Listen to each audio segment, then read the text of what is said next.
It's kind of a legal thing, you know. Welcome to Fazbears Pizza, a magical place for kids and grown-ups alike, where fantasy and fun come to life. Fazbear Entertainment is not responsible for damage to property or person. Upon discovering that damage or death has occurred, a missing person report will be filed within 90 days or as soon as property and premises have been thoroughly cleaned and bleached and the carpets have been replaced. Blah, blah, blah. Now, that might sound bad, I know, but there's really nothing to worry about. The animatronic characters here do get a bit quirky at night, but do I blame them? No. If I were forced to sing those same stupid songs for 20 years and I never got a bath, I'd probably be a bit irritable at night too. So remember, these characters hold a special place in the hearts of children and we need to show them a little respect, right? Okay. So just be aware, the characters do tend to wander a bit. They're left in some kind of free roaming mode at night. Something about their servos locking up if they get turned off for too long. They used to be allowed to walk around during the day too, but then there was the bite of 87. Yeah. It's amazing that the human body can live without the frontal lobe, you know. Now concerning your safety, the only real risk to you as a night watchman here, if any, is the fact that these characters, if they happen to see you after hours, probably won't recognize you as a person. They'll most likely see you as a metal endoskeleton without a costume on. Now, since that's against the rules here at Freddy Fazbear's Pizza, they'll probably try to forcefully stuff you inside a Freddy Fazbear suit. Now, that wouldn't be so bad if the suits themselves weren't filled with cross beams, wires, and animatronic devices, especially around the facial area. So you can imagine how having your head forcefully pressed inside one of those could cause a bit of discomfort and death. The only parts of you that would likely see the light of day again would be your eyeballs and teeth that pop out the front of the mask. Yeah, they don't tell you these things when you sign up. But hey, first station of the breeze. I'll chat with you tomorrow. Check those cameras and remember to close the doors only if absolutely necessary. Gotta conserve power. Alright, good night.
Day 2.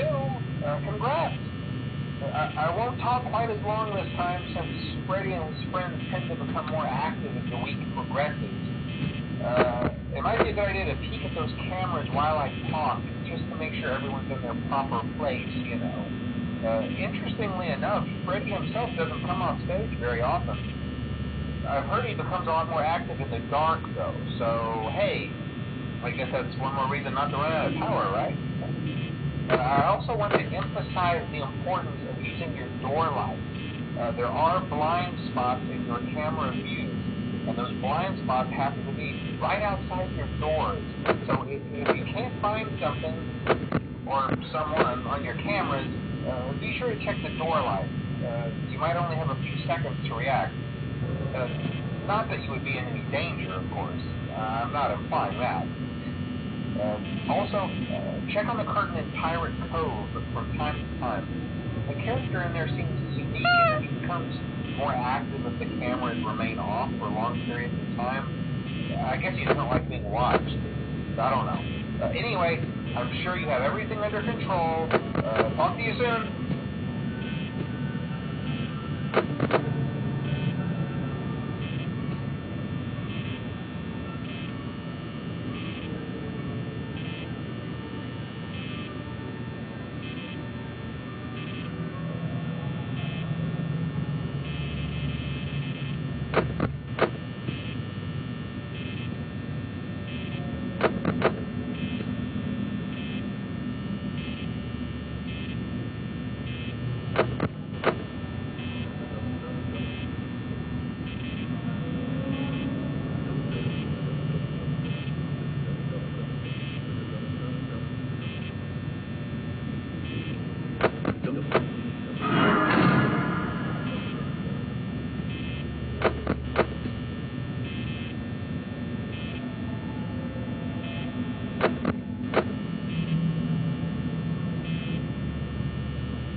Most people don't last this long. I mean, you know, they usually move on to other things by now. I'm not implying that they died. That's not what I meant. Anyway, I better not take up too much of your time. Things start getting real tonight. Yeah. If you happen to get caught and want to avoid getting stuffed into a Freddy suit, try playing dead. You know, go limp. Then there's a chance that maybe they'll think that you're an empty costume instead. Then again, if they think you're an empty costume, they might try to stuff a metal skeleton into you. I wonder how that would work. Yeah, never mind. Scratch that. That's just not to get caught. Okay, I'll leave you to it. See you on the flip side.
to send you a message tomorrow. It's kind of bad night here for me. I'm kind of glad that I recorded my messages for you. So when I did, hey, do me a favor. Maybe sometime you can check inside those suits in the back room. I'm going to try to hold out until someone checks. Maybe it won't be so bad. Yeah, I always wondered what was in all those empty heads back there. You know. Oh no.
Freddy.